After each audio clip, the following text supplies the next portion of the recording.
ভিডিওটিতে ক্লিক করার জন্য জানাই অসংখ্য অসংখ্য ধন্যবাদ। আপনারা দেখছেন আপনাদের প্রিয় ইউটিউব চ্যানেল wow007। তো ফ্রেন্ডস, ইতিমধ্যে বড় আপডেট, রাজ্য সরকারি কর্মচারীরা যারা মারা গেছেন বা যারা আর নেই তাদের পরিবার কিভাবে ডিএ মিলবে তাদেরকে, বা যারা সরকারি চাকরি করছে এদের বকেয়া ডিএ মিলবে, পরিবারকে কিন্তু টাকা দিতে পদক্ষেপ নবান্ন।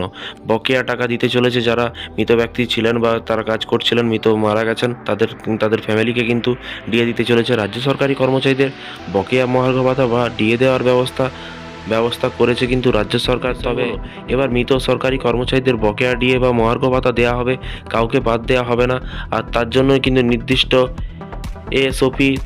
এসওপি কিন্তু তৈরি করেছে নবান্ন। আজ বৃহস্পতিবার নবান্নে অর্থ দপ্তরে একটি সিদ্ধান্ত নেওয়া হয়েছে। কিন্তু বিরোধীদের কাছে বড় ইস্যু ছিল ডিএ বা মহার্ঘ ভাতা। সেটা নির্বাচনের নির্ঘণ্ট প্রকাশের কয়েক ঘন্টা আগেই কিন্তু ঘোষণা করেছিলেন মুখ্যমন্ত্রী মমতা বন্দ্যোপাধ্যায়। তখন সেই বিষয়টি কিন্তু ঠিক ঠিক হয়ে গিয়েছিল বলে কিন্তু সূত্রের খবর আজ তা সামনে এলো।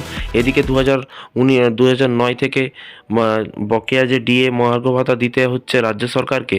2009 সালে তৃণমূল কংগ্রেস সরকার ক্ষমতায় আসেনি।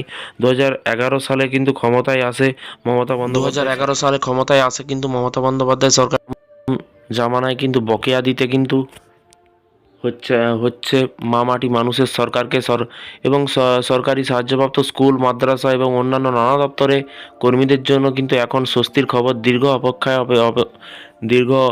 অপেক্ষার কিন্তু অবসান ঘটিয়ে অবশেষে স্কুল, মাদ্রাসা শিক্ষক, শিক্ষাকর্মী, পেনশনভোগীদের বকেয়া মহার্ঘ ভাতা মেটানোর প্রক্রিয়া কিন্তু আনুষ্ঠানিকভাবে শুরু করলো কিন্তু রাজ্য সরকার। আর এরই সঙ্গে মৃত সরকারি কর্মচারীদের বকেয়া দিয়ে তাদের পরিবারের কাছে পৌঁছে দেওয়ার উদ্যোগ নিয়েছে নবান্ন, যা সত্যি যে সরকারি কর্মচারীদের বকেয়া ডিএ পরিবারের সদস্যের পাইয়ে দিতে চূড়ান্ত রূপরেখা তৈরি করলো নবান্ন।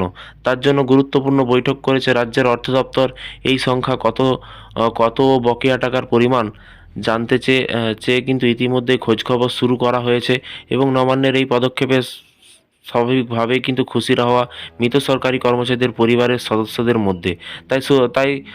শুধু তাই নয়, রাজ্য সরকার দপ্তরে কর্মরতদের কিন্তু বকেয়া মেটানো শুরু হলেও কিন্তু সাহায্যপ্রাপ্ত স্কুল, কলেজ এবং স্থানীয় প্রশাসনিক কর্মীরা কিন্তু এতদিন পর্যন্ত বঞ্চিত ছিলেন।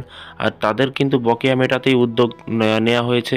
এবং এছাড়াও বকেয়া মহার্ঘ ভাতা মেটানোর এই বিশাল আর্থিক কর্মযজ্ঞ কিভাবে সম্পন্ন হবে সেটা নিয়ে কিন্তু বৈঠক করা হয়ে গিয়েছে এবং অর্থ সচিব প্রভাত কুমার মিশ্রের নেতৃত্বে এই বৈঠক হয় বলে সূত্রের খবর। আর সেখান থেকেই কিন্তু জানা গিয়েছে পশ্চিমবঙ্গ রাজ্য সরকারি মহার্ঘ ভাতা নিয়ে কিন্তু নবান্নের নতুন বিজ্ঞপ্তিতে স্পষ্ট করা হয়েছে যে মৃত সরকারি কর্মচারীদের পরিবার ও ফ্যামিলি পেনশন প্রাপকরা বকেয়া ডিএর 100% পাবে। 2016 সালে কিন্তু জানুয়ারি থেকে 2019 সালের ডিসেম্বর পর্যন্ত সময়ে বকেয়া ডিএ পুরো অংশই কিন্তু এক কিস্তিতে দেয়া হবে এবং মৃত কর্মচারী এবং ফ্যামিলি পেনশন এবং প্রাপকরা এই সুবিধা পাবেন যদি 2016 থেকে 2019 সালের মধ্যে কোনো সরকারি কর্মচারী মারা গিয়ে থাকেন এবং পরিবারের কোনো পেনশন প্রাপক না থাকেন, তবে কিন্তু উত্তরাধিকারী এবং সংস্থাপত্রের মাধ্যমে করতে পারবেন। এরকমটাই কিন্তু নবান্ন থেকে বলা হয়েছে, নিয়ম বেরিয়েছে।